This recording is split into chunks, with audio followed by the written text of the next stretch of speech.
नमस्कार दोस्तों।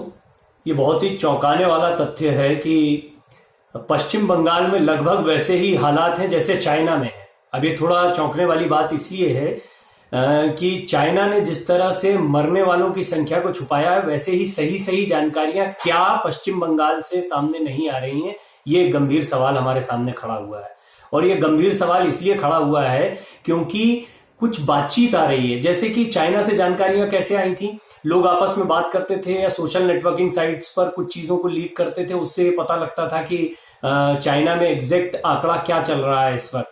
वहां कोई आधिकारिक या औपचारिक तौर पर सही जानकारियां नहीं आती थी।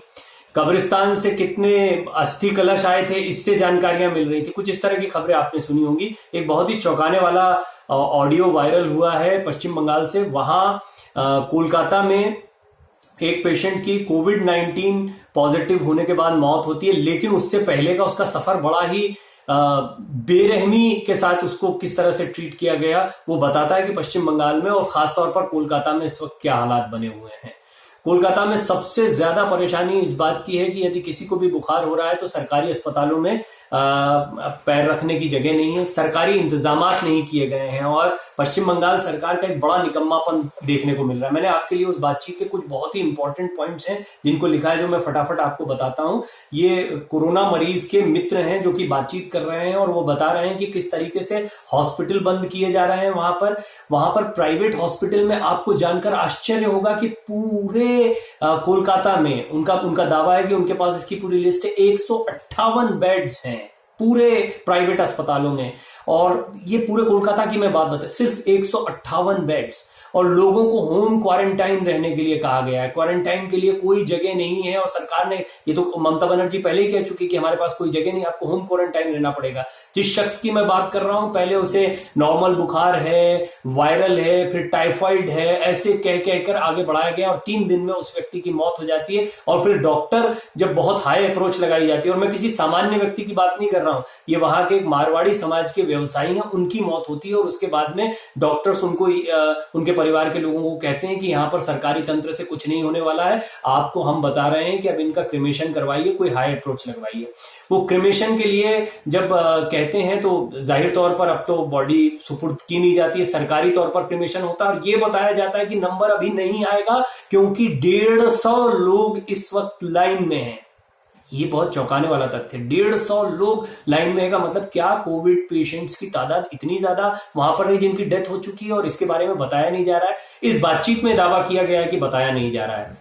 2-3 बड़े इंपॉर्टेंट पॉइंट है कि एक तो जानकारी नहीं दी जा रही है कि कितने कोविड पेशेंट एग्जैक्टली हैं, कितने की मौत हो गई है। दूसरा, राज्य सरकार की तरफ से कोई इंतजामात ऐसे नहीं किए गए हैं जिनसे कि वहां पर कोविड-19 से जूझने वाले लोगों के लिए कोई राहत का काम हो या उनको ठीक से इलाज मिले। क्योंकि प्राइवेट अस्पतालों पर बहुत सारी बंदिशें कर दी गई हैं, तो उनके बड़े डॉक्टर्स जो हैं वो भी घरों पर ही हैं और घर से ये सलाह दे रहे हैं कि आप गर्म पानी पीजिए, जिंक आयरन की टेबलेट लीजिए, शिकंजी गर्म पानी में बनाइए, नींबू रोज लीजिए, कॉन्स्टिपेशन होता है तो कुछ एंटीबायोटिक्स के लिए भी वो बता रहे हैं, घी का इस्तेमाल करिए, नाक और नाभि पर ये वहां के डॉक्टर्स बता रहे हैं कि इसके अलावा और कोई इलाज नहीं है। रेस्पिरोमीटर का इंतजाम कर सकते हैं तो करिए और उससे लंग्स की एक्सरसाइजेस करिए ताकि लंग्स में कोई प्रॉब्लम है तो आप उससे निपट पाए। ये एक बहुत ही चैलेंजिंग सिचुएशन है जो इस वक्त कोलकाता में बनी हुई है और इसके लिए राज्य सरकार पूरी तरह से जिम्मेदार है। मैं ये अपील कर रहा हूं इस वीडियो के माध्यम से, और आप लोग अगर इसको सुन पा रहे हैं तो कृपया इसको साझा करें, इस बात को हायर अथॉरिटीज तक पहुंचाएं कि पश्चिम बंगाल के हालात को काबू में करने के लिए कोई कड़े कदम उठाए जाएं, क्योंकि पश्चिम बंगाल इस वक्त नरक बना हुआ है। और जिस कोविड-19 पेशेंट की मैंने अभी आपको बात बताई, वो बातचीत मेरे पास पूरी है, उसकी रिकॉर्डिंग पूरी मेरे पास है, लेकिन मैं आपको पूरे हालात को समझाने के लिए वो बातचीत के बजाय अपनी बात को रख रहा हूं।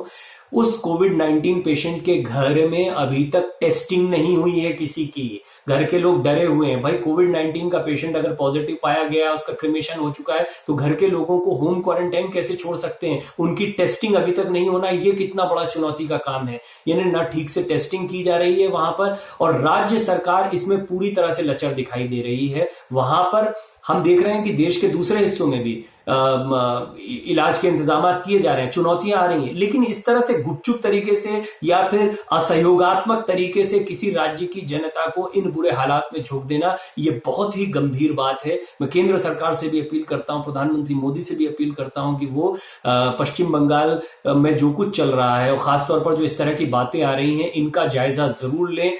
मेरे पास ये बातचीत की रिकॉर्डिंग है, इसको वेरीफाई भी वो करवा सकते हैं, और ये क्या चीजें हैं इनको सचमुच जांचा जाए। अगर ये फैक्ट्स हैं कि वहां पर 150 लोगों का क्रिमेशन हुआ है और कई दिनों बाद नंबर आ रहा है क्रिमेशन के लिए, तो इसकी जानकारियां बाहर क्यों नहीं आ रही हैं? प्लीज प्लीज प्लीज इसको आगे बढ़ाएं, इस बातचीत को, और मैं उम्मीद करता हूं कि हायर अथॉरिटीज तक ये बात पहुंच पाएगी। बहुत बहुत धन्यवाद इस बात को सुनने के लिए।